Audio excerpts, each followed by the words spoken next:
Hello ছোট বন্ধুরা, আজকের গল্প খরগোশ ও কচ্ছপ। তোমরা কি জানো গল্পটা? আবার বলছি, শোনো। হ্যাঁ, বনে পশু পাখির অন্ত নেই।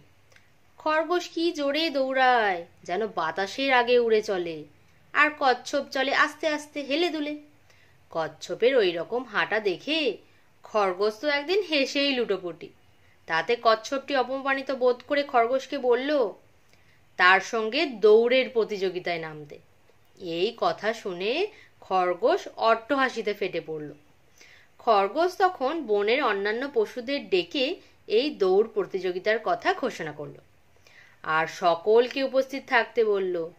বেশ কিছুটা দূরে নদীর ধারে বটগাছের নিচে তাদের গন্তব্যস্থল স্থির হলো। পরদিন সকালে নির্দিষ্ট স্থানে খরগোশ, কচ্ছপ ও অন্যান্য পশুরা উপস্থিত হলো।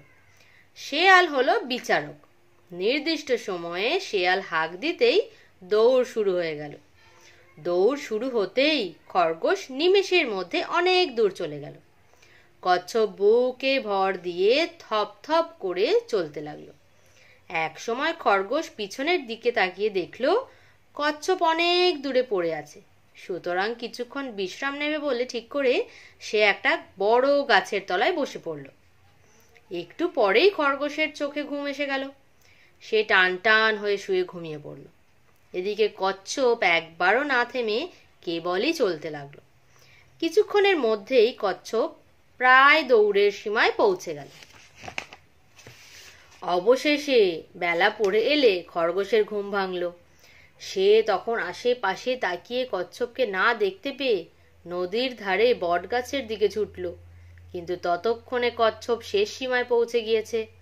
নদীর ধারে গিয়ে খরগোশ দেখল কচ্ছপ অনেক আগেই সেখানে পৌঁছে জয়ের মুকুট পেয়ে গেছে। তাহলে এটা থেকে আমরা কি শিক্ষা পেলাম?